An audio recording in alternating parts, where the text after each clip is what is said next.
Bitcoin acabou, Bitcoin morreu, acabou, já era, acabou, acabou. Era esquema, era pirâmide, era golpe, era coisa, acabou, morreu. Morreu, acabou, teve uma queda aí. Mais uma vez Bitcoin morre, né?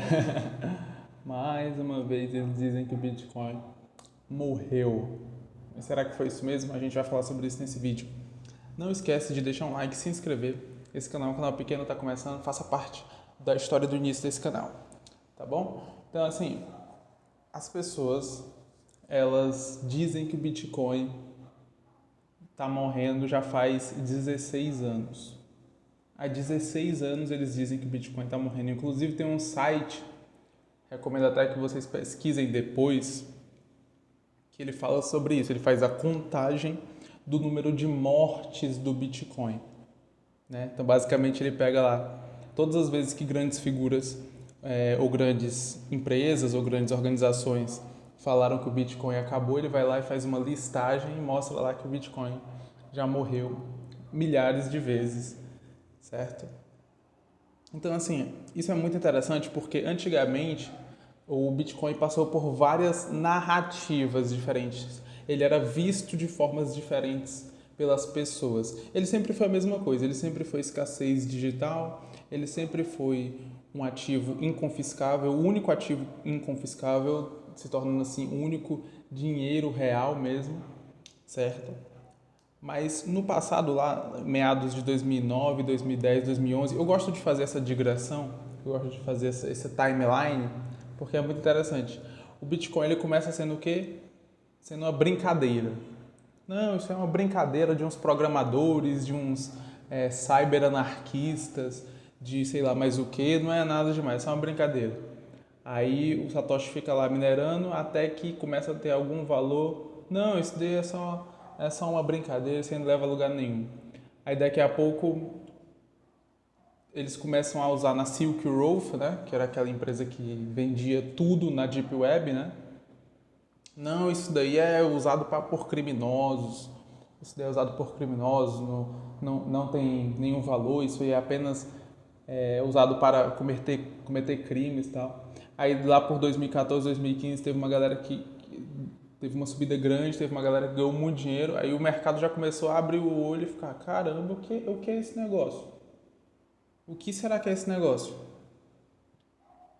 Mas mesmo assim continuaram dizendo, não, sabe o que é isso aí? Isso é um esquema Ponzi, isso é um esquema de pirâmide, isso daí é golpe. Aí beleza. Quando é lá em 2017, 2018, o negócio cresce de novo, aí o pessoal fica, o que será que é isso? Aí eles começam, lá por 2019, 2020, eles meio que começam a dizer, não, o Bitcoin é o seguinte, o Bitcoin ele é um ativo de risco, é um grande ativo de risco, é um ativo especulativo de risco, sem fundamento algum, que as pessoas ficam especulando. Só que aí o que acontece? Esse tal ativo de risco continua crescendo e continua batendo todos os indicadores, basicamente. Todos os indicadores que você possa imaginar dos últimos 16 anos, o Bitcoin vence todos. E assim, uma das principais coisas que esses caras não entendem é que o Bitcoin ele transcende o sistema de mercado tradicional. Porque o sistema de mercado tradicional está baseado em moeda fiduciária.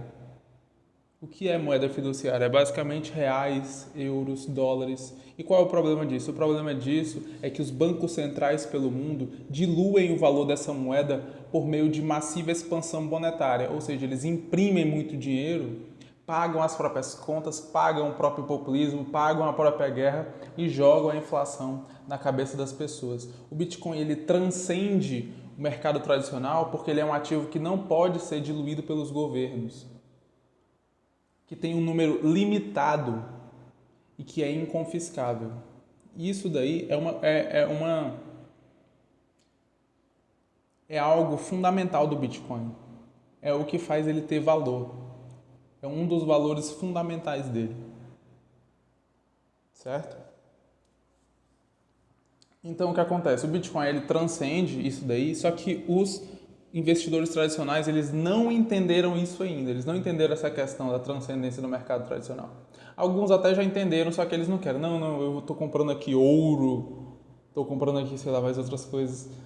Mas parte deles simplesmente não entendeu ainda do que se trata realmente Bitcoin. E aí você pode pensar, não, mas eles são muito inteligentes. Os cara, imagina o cara que tem faculdade, tem graduação, pós-graduação, mestrado, doutorado.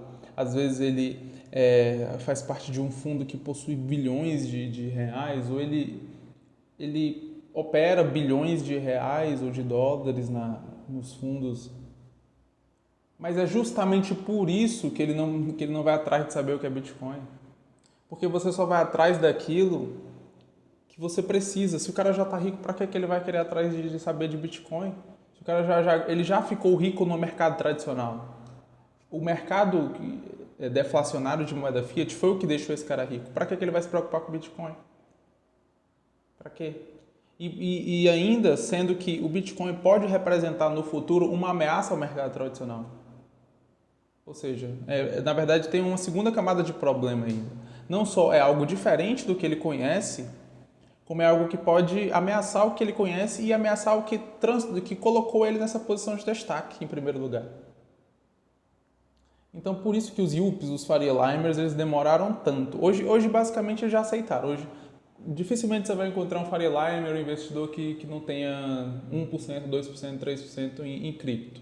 É difícil. Eles não entendem. Ainda tem mais essa do cripto, né? Porque eles não entenderam que, no final das contas, a única coisa que presta mesmo no mercado cripto é Bitcoin, né? Bem-vindo a esse canal Bitcoin é maximalista, né? Então, assim, aqui eu só acredito no Bitcoin como fundamento para longo prazo. Claro que você pode especular e até ganhar alguma coisinha. Eu falei muito sobre isso no vídeo anterior. Você pode especular e ganhar uma coisinha ou outra, mas fundamentos e longo prazo, apenas Bitcoin existe no mercado cripto. Apenas Bitcoin apenas Bitcoin é fora do sistema Fiat e funciona fora do sistema Fiat. E muito provavelmente vai ser só ele mesmo, porque basicamente todos os outros projetos que nasceram já nasceram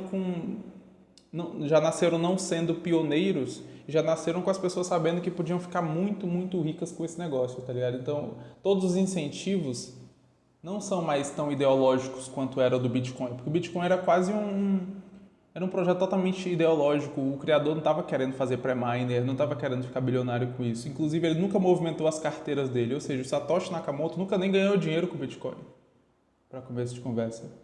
E mesmo que ele voltasse e mexesse as carteiras dele, ele não pode mudar o sistema, porque o sistema é um protocolo de consenso que não tem mais a interferência dele, né? Então é isso. Esse foi o vídeo de hoje. Bitcoin morreu, mas na verdade não morreu, porque caiu agora, o Trump venceu as eleições e teve uma alta gigante, depois teve outra alta, agora caiu bastante, nossa, acabou, morreu. E vai continuar assim, porque o mercado é volátil. Sim, o Bitcoin está fora do sistema Fiat, ele transcende o mercado tradicional, certo? Mas as pessoas que compram Bitcoin também compram Fiat. Então, querendo ou não, se a galera estiver muito ansiosa, estiver muito medrosa, isso vai influenciar também o valor, quer dizer, o preço do Bitcoin. Mas não o valor dele, porque o valor dele está nos fundamentos, certo? Então é isso, valeu, falou!